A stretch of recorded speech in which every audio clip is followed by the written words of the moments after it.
Brigadier साहब क्या कहना चाहेंगे? अभी पूरी दुनिया के मुसलमान जो है वो इकट्ठे हुए हैं, सेम पेज हैं और असल जो है इसराइल के खिलाफ क्या कार्रवाई करना चाह रहे हैं, क्या कार्रवाई कर सकते हैं, या सिर्फ डायलॉग ही होंगे या सिर्फ बातें ही होंगी, कोई कार्रवाई नहीं होगी या मजम्मतों तक की बात रहेगी? ब्रिगेडियर साहब जी, आज तक तो जो मुझे जितना इल्म है वो तो सिर्फ मजम्मतें ही होती रही हैं और बातचीत ही होती रही है।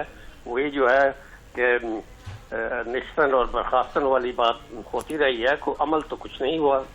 और अब भी मैं इतनी मुझे उम्मीद नहीं है कि जिस तरीके से बहुत ज़्यादा जो है ना इस चीज़ को हाइप दिया गया, जो अरब इस्लामिक समिट जो ये हुई है और उससे पहले जो है फॉरेन मिनिस्टर्स की जो है वो भी जो है ना उनकी मीटिंग हुई है जिसमें 57 मेंबर्स हैं जो OIC के, जिसमें 22 जो हैं वो अरब लीग के हैं, वो शामिल हुए। और फिर ये तमाम जो लीडर्स थे वो वहाँ जमा हुए और सब ने जो है ना बड़ी पुरजोर तरीकों से जो है वो मजम्मत की है जो ये हमला उसने किया इजराइल ने दोहा के ऊपर।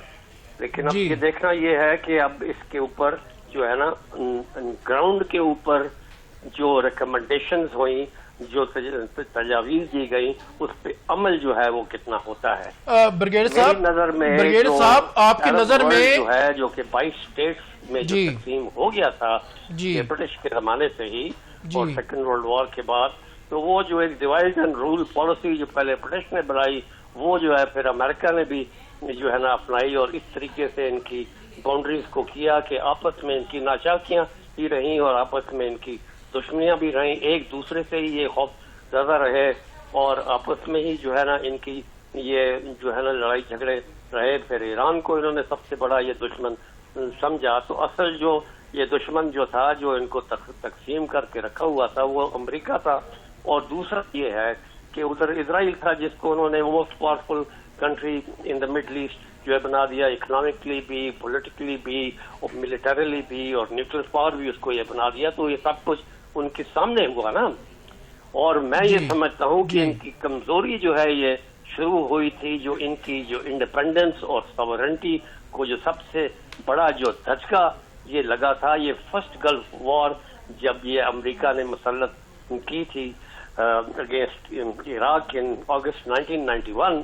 तो आपको ये याद होगा कि उस वक्त ये तमाम GCC स्टेट अरब वर्ल्ड जो है वो इराक सदाम से बहुत खौफजदा हो गया था और उन्होंने फिर जो है अपने दरवाजे खोल दिए और हर एक अरब स्टेट्स ने जो है ना दावत दी कि और अपनी एयर बेस और मिलिट्री बेसेस बनाओ। वो दिन और आज का दिन जो है आप ये देखें कि जितने ये GCC स्टेट्स और अरब स्टेट्स हैं वहाँ पर जो है अमेरिकन एयर बेसेस हैं जहाँ पर कोई जो है ना दूसरा बंदा बादशाह है या जो भी है वो अंदर नहीं जा सकता। वो सिर्फ उनका एक नो गो एरिया है और वो तादाद उनकी जो है ना 3000, 7000 और 10,000 तक जो सबसे ज्यादा तादाद जो उनकी है वो जो है आप ये दोहा में जो उनका है सेंटकॉम हेडक्वार्टर का वहां पर ये बना हुआ है। तो ये इन्होंने बनाए कि अपनी हिफाजत के लिए, किसकी हिफाजत के कि जी वो इराक उनके ऊपर कर देगा। फिर जनाब ईरान का उनको ये खतरा था। ब्रिगेडियर साहब, उन्होंने ब्रिगेडियर साहब हमें इजराइल करेगा, उनका जी इजराइल से भी यही हमें बचाएंगे।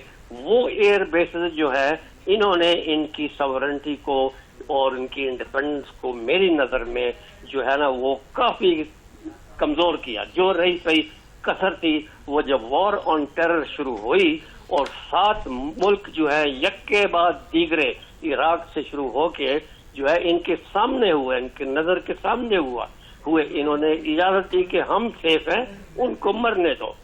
बिल्कुल सही बात हुई। और फिर जो उसकी वजह से फिर जो है इजराइल है उसने अपने पंजे गाड़ दिए और वो एक मजबूत मुल्क बना और आज वो सबसे बड़ा बदमाश बना हुआ है और अनकंट्रोलेबल है और वो एक फ्रैंकनस्टाइन मॉन्स्टर बन चुका है जो किसी की कंट्रोल में नहीं है। यहाँ तक कि वो अमेरिका की कंट्रोल में भी नहीं है, क्योंकि वो जो अभी जो उसने एक स्टेटमेंट दी है अमेरिकन सेनेटर क्रिस कून ने कि इजराइल ने वाशिंगटन को इत्तला नहीं दी थी कि उसके ऊपर वो ये हमला कर रहा है। बिल्कुल सही। क्या है, इसने खुद किया है कि अपनी मर्जी से किया है? اور کیا ہے تو کیوں کیا ہے، اس کا مطلب ہے کہ واشنگٹن کا اوپر کوئی بریگیڈیئر صاحب بہت بہت شکریہ، thank you so much brigadier صاحب، تھینک یو سو مچ.